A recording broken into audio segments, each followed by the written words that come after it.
All right, welcome back and welcome to the finale of The Edge of Forever. So we have just left off.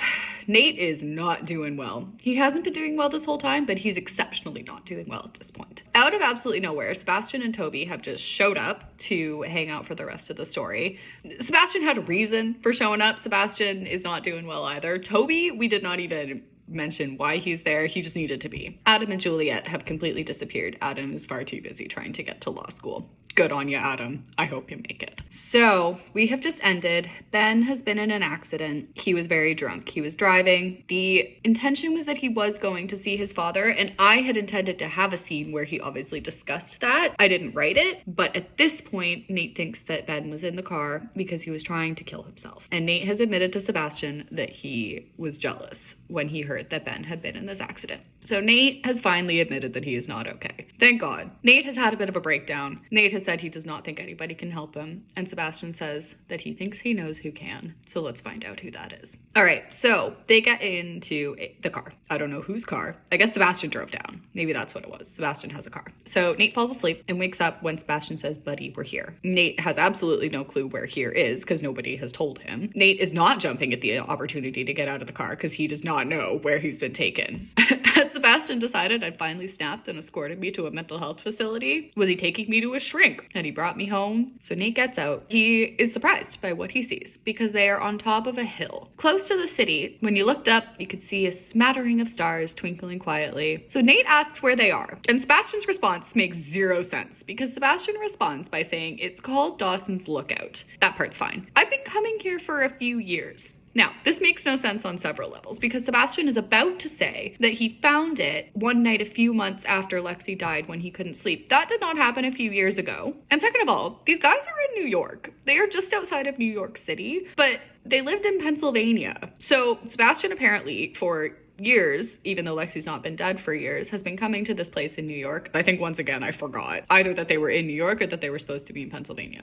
But this is what Sebastian says. Started driving around this night that he couldn't sleep. Got hopelessly lost. Yes, you did. Obviously, if you ended up in New York City from Pennsylvania, I would say, yeah, you were pretty lost. And says he doesn't know why, but coming here always clears his head, and it's where he feels closest to her. Nate says not at the cemetery. That's where she is, technically. Sebastian said, Nate, you knew her better than any of us. No, he didn't. Sebastian and Maya were the ones that actually talked to her for the entire time. Nate was talking to her for 6 months tops, but apparently Nate knew her best. Do you really think she's not somewhere up here rather than down in the most depressing place on earth? And Maya says he's right. The city lights, the stars, the quiet. It's the perfect place to celebrate life. You know, that's where she'd want to be because you remember how much Lexi loves the beauty of life, especially during power outages. Did you remember that? That was an important part of the original story. So I hope you held on to that. Look, I know you think you're dealing with this, Sebastian says, but you're hiding something. You're holding something in, and maybe that's because you never got to say your final piece. She died, Nate, and she left you, and there's nothing you can do about that.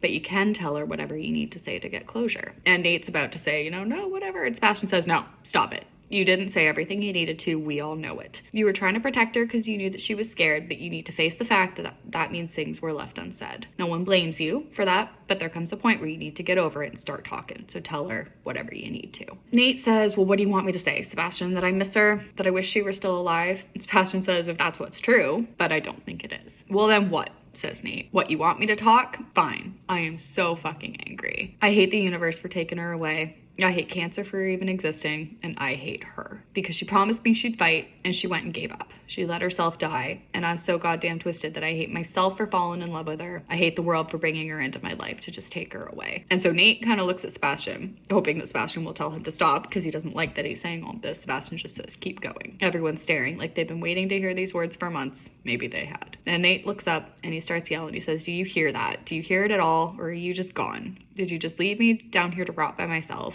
I'm alone without you. You're the one that decided to quit your treatments and die. You lied to me. You lied, and now you're gone, and I don't think I'll ever be whole again. I don't think I'll ever be able to breathe properly. You got to die, but you left me as a ghost, and I hate absolutely everything about this world without you. There we go. So Nate just falls on the ground and cries, which, do you know what? I think he burned it at this point, Nate. He realizes exactly what's happening, and this is his grief. And he says, it's painful, it's messy, completely overwhelming, and I wasn't going to be able to handle it. So this whole time, he just says, I've been lying to myself. I was convinced I was stronger than my grief. I couldn't have been more wrong. It took a lot more to face this kind of pain than to ignore it. Every single one of my friends have been braver than I had. And so he now is unsure how he's ever going to apologize. He doesn't think they'll ever forgive him. But then Sebastian comes over to him and Nate says, maybe I don't have to apologize. Maybe they're starting to understand right alongside me. Sebastian comes over. He says it's okay. Nate says it's not okay. What kind of monster says that to his dead girlfriend? Maya says, you don't think that every single one of us has thought the same thing? Nate says, you have? She says, yeah, and worse. And Nate asks, how did you get through it? And Maya says, maybe I haven't yet. Nate says he's sorry. They just have a group hug.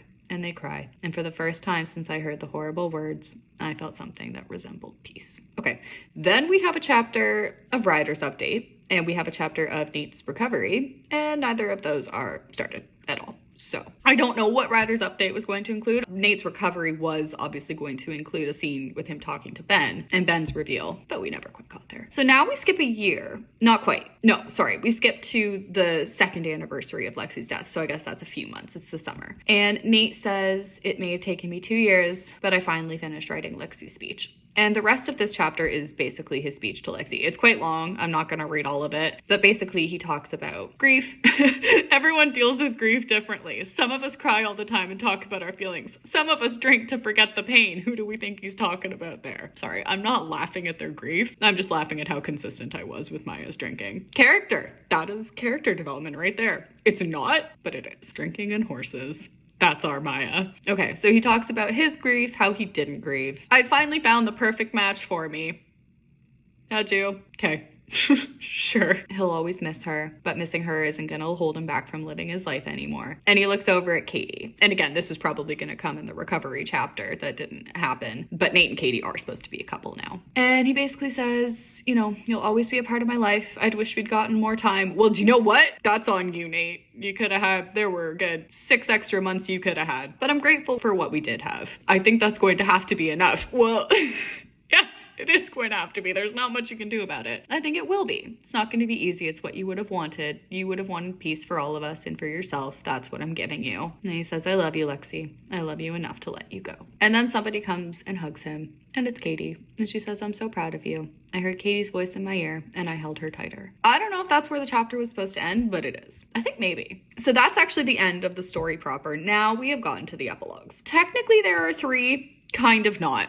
I'll explain a little bit more. All of these epilogues are kind of more similar to the epilogue in the real version. They are all taking place at weddings, just different people's weddings. 2 of them are finished, I believe. This first one is not finished. So this is Toby and Maya's wedding, I believe. Yeah, so Toby, despite himself, Toby froze the minute he walked into the wedding venue, and Sebastian walks directly into him and is annoyed. Keep it going there, buddy, Sebastian says. Maya will kill you if you aren't in the dressing room when she gets here.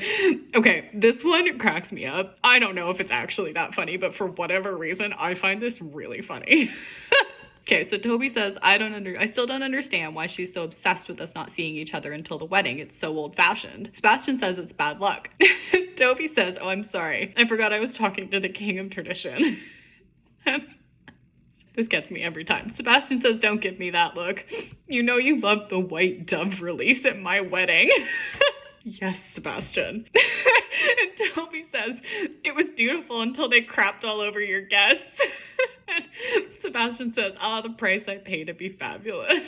And then he says, well, you're lucky Maya wouldn't let me plan this, or you could have counted on having at least a couple of swans in the ceremony. I don't know why I find that so funny, but I really do. So Toby says, I can't believe this is finally happening. Doesn't feel real. Sebastian says, I'm proud of you, man. Now get it together. I only have 3 hours to work my magic. You need all the help you can get. Toby says, asshole. It's my wedding day. You could at least pretend I don't look horrible. And Sebastian says, but you do. Did you get any sleep last night? Toby says, not really. Maya wanted to spend the last few nights apart to make tonight more special, but I don't know. It's like I don't sleep as well without her anymore. Sebastian says, well, that's nauseating, and I'm with you on that, Sebastian. Don't pretend you're not like that, says Toby. You're the biggest romantic I've ever seen. Wow, okay, yeah, that's a big difference. That was before the baby, says Sebastian. Now we're too tired to be cute anymore. And Toby says, she's 3 years old, buddy. You can't be that exhausted anymore.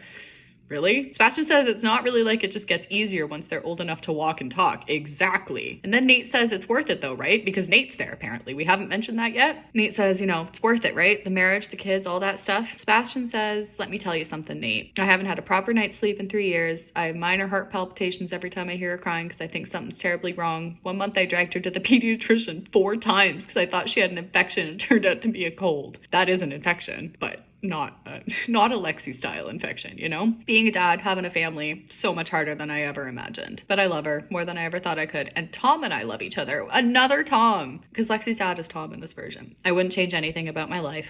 Nate says, well, maybe one little thing. And Sebastian says, yeah, maybe that. And that's where that epilogue ends. I don't know. I just didn't get to the rest of it. Okay, now we're on to the second epilogue. This one is, I think, this one's finished, and this one is actually supposed to be the epilogue for this story. This is the real one, I think. The last one is technically that short story, but they're kind of the same thing. They're all sort of supposed to have the same punchline. Now, this one begins by switching voice about halfway through a sentence. It switches from third person to first person halfway through a sentence. They didn't talk about her a lot anymore. Not because they didn't miss her or because we didn't think about her. So, why aren't you getting ready? Maya comes into the dressing room, and this is no longer Maya and Toby's wedding. This is now Nate and Katie's wedding. Maya is holding a huge travel mug of coffee. How do you know it's coffee, Nate? I'm willing to bet it's not coffee. Judging by wide eyes and rapid breathing, she'd already drunk most of it. Go, Maya. We're getting there, says Nate. It's only noon. Maya says, people are arriving at 5. Your fiancé is going to kill you. Nate says, we'll let her try. Maya says, you're so calm. God, do you remember my wedding day? Nate and Sebastian say yes at the same time. As usual, Maya's energy had gotten the best of her. Her nerves and excitement had been explosive. Once the ceremony had gone smoothly, she rewarded herself with a thorough tasting at the open bar. Did we expect anything less? Toby was carrying her to the cab by the second hour of the reception. Maya! Come on, honey. Still, she claimed without a doubt it was one of the best nights of her life for the 4 hours that she lasted. Ceremony went off without a hitch. Like a fairy tale. Like the perfect prom. Except this one actually is perfect, apparently. Everything's on time. Speeches made the moms cry. Katie and I couldn't keep our eyes off each other. It was perfect. All of it. There you go. I didn't think we were going to be able to get through the night without Katie's water breaking, but she somehow kept it all according to plan. That was a decision Katie made. Katie held her water in because that was the plan. They have had a wedding at a point where Katie is so pregnant that her water's about to break on the dance floor, but they have still had their wedding. And I have justified it here because they found out after they set the date for the wedding. We thought about postponing. It seemed like a stupid thing to do so close to our due date. Kind of, but they wanted to be married when their first baby entered the world. So it was starting to get late. A few of the lamer guests have trickled out. I don't know who they are. Maybe Adam and Julia, because they haven't showed up at all. I hope they're there. So Nate goes outside for some fresh air and sees a dark shadow at the end of the driveway. That's a little creepy. He says, who is that? He expects it to be one of our guests. It is not. As he moved into the light, I recognized the face from a long time ago, like a shadow of the past. And it's Ryder. It says, congratulations. Nate says, how did you know about this? And Ryder responds by saying, you know, there was a time where I sort of assumed I'd be at your wedding. Wow. Really? Says Nate. Which fair? Ryder says, I don't know. I mean, you guys were 16. It's not like there was any kind of guarantee. But I saw the way she looked at you. She really loved you. Nate says, I loved her too. Oh, okay. So their mom is moving out of their old house and Ryder came to help her move and saw the announcement in the paper for the wedding. So that's how he knows. Nate says, I'm sorry I didn't invite you. Why would you have invited him? Clearly they're not in contact. So Ryder says, that's not why I'm here. Ryder says he has something for Nate. Nate is starting to wonder if he should just invite Ryder in for a drink, but Ryder is clearly wanting to leave. So says that they finally cleaned out Lexi's room. Ryder says, I found this in her bedside table. It's addressed to you. And it is a letter. The handwriting looks pretty frail, looks sick. She'd written this right at the end. Ryder says, I think she wanted to give it to you. She just didn't get the chance. Nate does not know what to say. He is staring at it like it is some piece of alien debris. Ryder says, I'm sorry to bother you with this at your wedding. And you know what? You should be sorry. That's a lot to deal with on your wedding night. Here's a letter from your girlfriend who died years and years ago. Happy wedding. I'm happy you managed to move on. Have a letter to just bring this all back. Nate says it wasn't easy. No, it really wasn't, was it? Katie healed me in a lot of ways, but I still think about her all the time. Katie comes out and asks Nate if everything's okay, and Ryder says he should go, so he leaves. Katie says, what was that? And Nate says, that was Lexi's brother. He just found this in her old room. And Katie's not particularly happy about that, because fair, and says, Are you going to read it? And Nate says, no, not tonight. And Katie says, no, go ahead. I don't have a problem with it. Nate says, it's our wedding night. You know, I used to think I would only get one true love, but I was wrong. I miss her. I'm going to read the letter at some point, but it's you and me, Katie, and it always will be. And Katie says, Nate, I think you just let her go. Finally, we have got there after he has married another woman. Uncle Nate, says Sebastian's little daughter. And this, I think that's really cute that all of the kids call each other uncle and aunt. And that I can confirm. We never got there in the epilogue because obviously it was only Ryder and Jonah who were technically featured in the epilogue, but I can confirm that little Lex calls everybody aunt and uncle. So out comes Sebastian's little 3-year-old daughter. Says, Daddy says it's time to cut the cake. And Nate says, come here, you. Did he say you could have a piece? Is that why you're so excited? And this kid says, he said I can have 2.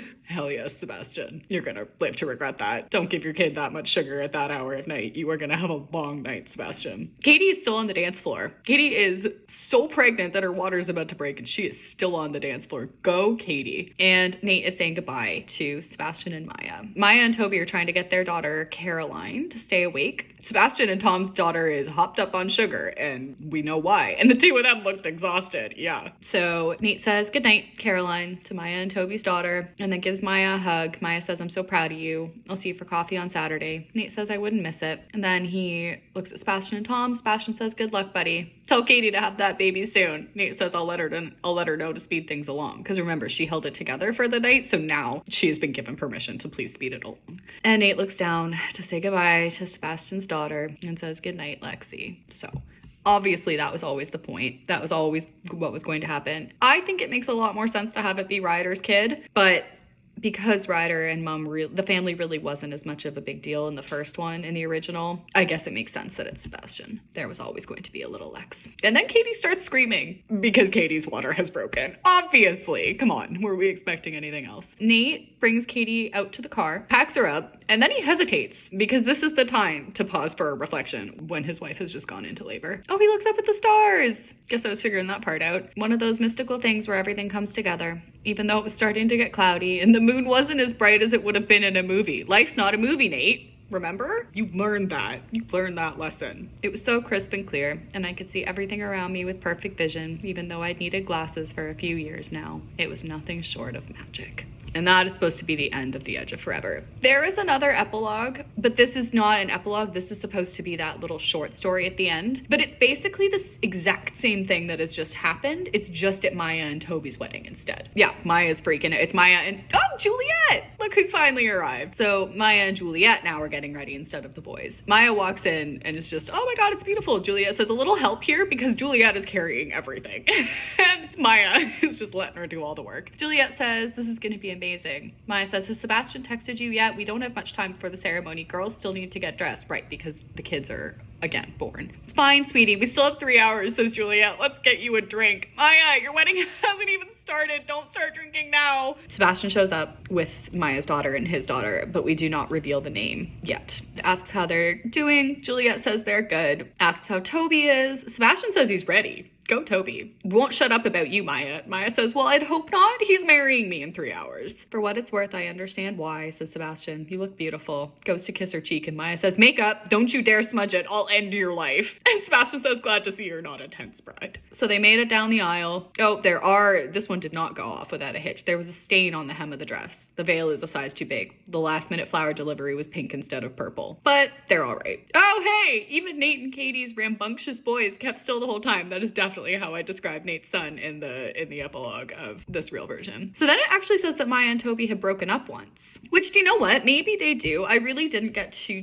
into the relationships in the epilogue, but in my mind, even from the original, Maya and Toby were always endgame. Maya had been offered a spot at a prestigious school across the country when she was in her 3rd year of college. So I don't really know how that was intended to work. She just left her school and went to a different one. Still doesn't say what she was studying. So she'd taken it without thinking about Toby, and he was pissed. So they ended their relationship. They hadn't seen each other for 5 years, but then they ran into each other on a street corner, went for coffee, and fell in love again. So easy peasy. 6 months later, Maya got pregnant. Ceremony concludes. Caroline, her energy rivaling her mother's, ran down the aisle. and calls out Lexi, let's go play. Oh yeah, this is weird. As everyone started to file back inside for dinner and the reception, the last 7 of them stayed rooted where they were. So I guess Reagan's there as well. Adam and Juliet are obviously there because the 7 is supposed to be the gang, but I suppose Reagan is still around. I haven't mentioned him, but we barely mentioned him in the original, so something's never changed. They looked at each other, each of them laughing and crying a little bit because she should have been there, but when they closed their eyes for a minute, they knew she already was. And that is the end of the 3rd epilogue. That is the end of The Edge of Forever, and that is the end of the original Beautiful Lives saga, and look what it has become. All right, thank you for watching, and I will see you in the next video.